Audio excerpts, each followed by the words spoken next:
Will the New York Knicks make the playoffs this season? Let's get into this. Dosage. Oh yeah, I work with the medics. I'm about to get you injected. I got a couple connections so I can get you prosthetic. Okay. Quickly before we get the video started, if you guys enjoyed this video and want to see more NBA content just like this one, hit that subscribe button and that post notification bell. Anyways, back to the video. After a truly impressive season last year and a ton of expectations going into this season, so far early on for the Knicks, it's certainly been an up and down season. They've had some great moments so far early on in the season, and they also had some terrible moments. But the fact that the Knicks have a better record this season up until this point than they did last season is kind of besides the point. Going into this year, we all expected the Knicks to be a much better team this year than they were last year anyway. The biggest concern and a reason why so many people are concerned about the Knicks so far up until this point is you brought in these new guys in Kemba Walker and Evan Fournier to improve your offensive ability. When last year, especially in the NBA playoffs, that was a huge issue for them, their offensive ability. But after removing Kemba Walker from the lineup completely, early on in this season, the Knicks just don't look like a cohesive unit on the offensive side. So the adding of Kemba Walker and Evan Fournier so far early on as a team hasn't changed much offensively. But the biggest concern about all this is defensively, they're completely not as good as they were last year. They look lost at times, a ton of miscommunications, giving up wide open corner 3-point shots, giving up wide open 3-point shots in general, giving backdoor cuts all the way to the basket for wide open layups or dunks. There's just a ton of different issues with the Knicks early on in this season defensively,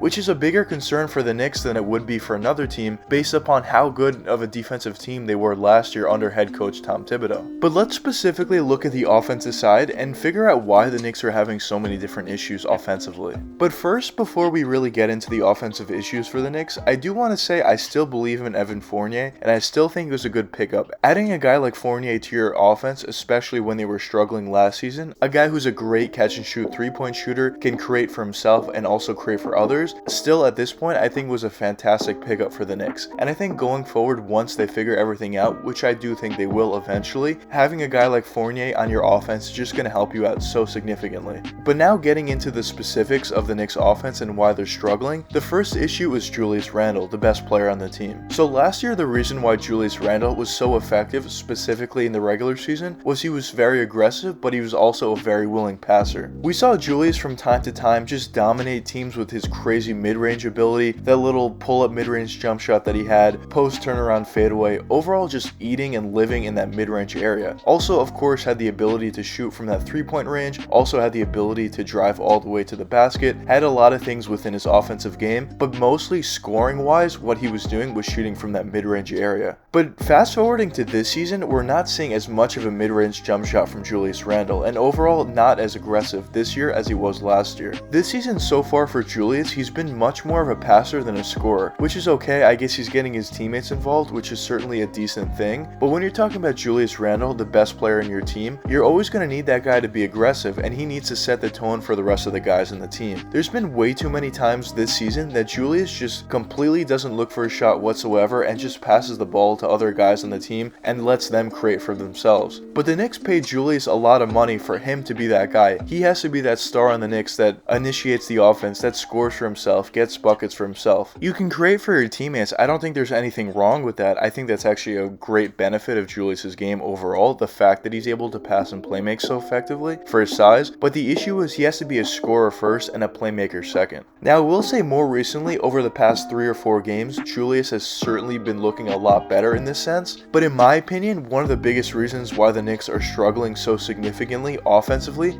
is the fact that Julius just does not look aggressive out there offensively, and he's way too passive in my opinion. What I think Julius needs to do going forward, which he has been doing over the more recent games, is really get back to that mid-range game that he's been so effective at. Take those post turnaround fadeaways, hit those pull-up mid-range jump shots. If they're playing back on you, hit those catch and shoot 3-point shots. Run the pick and pop offense, the pick and roll offense with whatever player. Overall, just get back to the game that you were playing last season. Now, an argument that could be made for why Julius has been so passive this season compared to last season is because teams have quote-unquote figured him out. What the Hawks did in the playoffs was obviously super effective against Julius Randle. Just bringing double teams teams basically each and every play and just completely shutting down his offensive abilities. And early on in this season, we've seen so many different teams use the same method that the Hawks did in the playoffs last year to slow down Julius, and it's pretty clear that early on in this season, it's certainly worked as well. Now, the biggest issue with this and the easiest fix I could see is Julius sometimes tends to wait a little bit too long for that double team to come and completely double team him and give him no airspace to do anything. What Julius needs to do is either he needs to pass the ball or aggressively cut all the way to the basket, or just get into his jump shot or whatever. He has to just work a lot more quick. If Julius works a lot more quickly and doesn't give the defense enough time to really send those double teams over, he can be a lot more effective and basically, in my opinion, the same player that he was last year. That's super effective offensive threat. But besides just Julius, a lot of other players on the Knicks, specifically a guy in RJ Barrett, has also been struggling pretty significantly, and obviously that doesn't help you as an offense.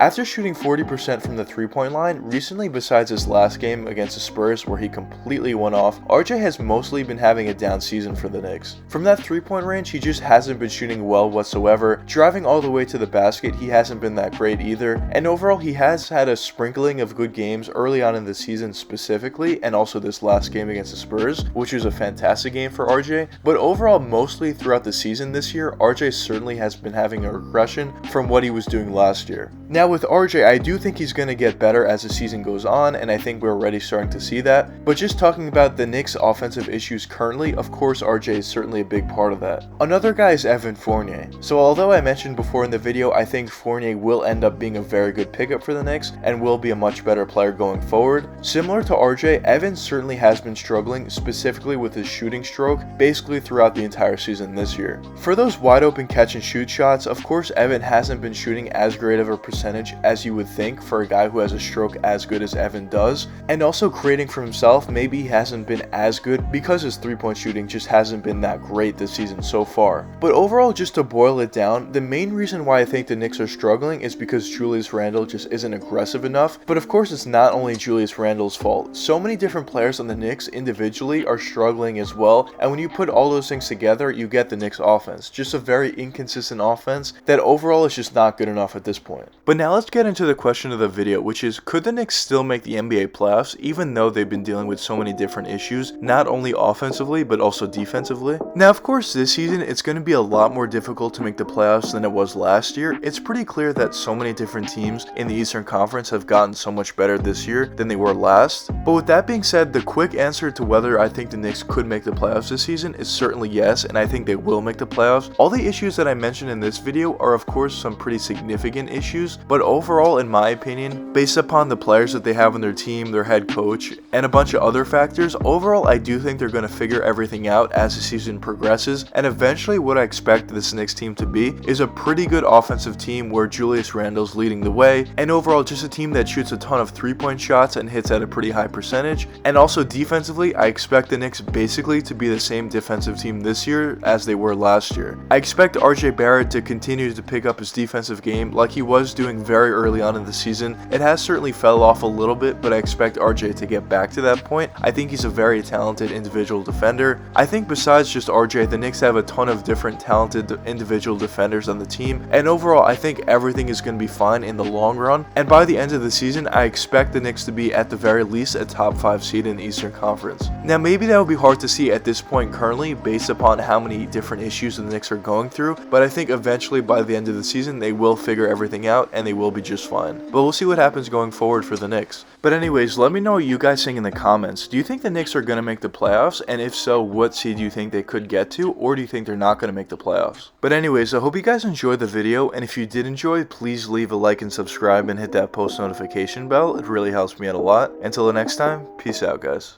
Dosage. Oh yeah, I work with the medics. I'm about to get you injected. I got a couple connections so I can get you prosthetics. Hope you can't go where I'm headed.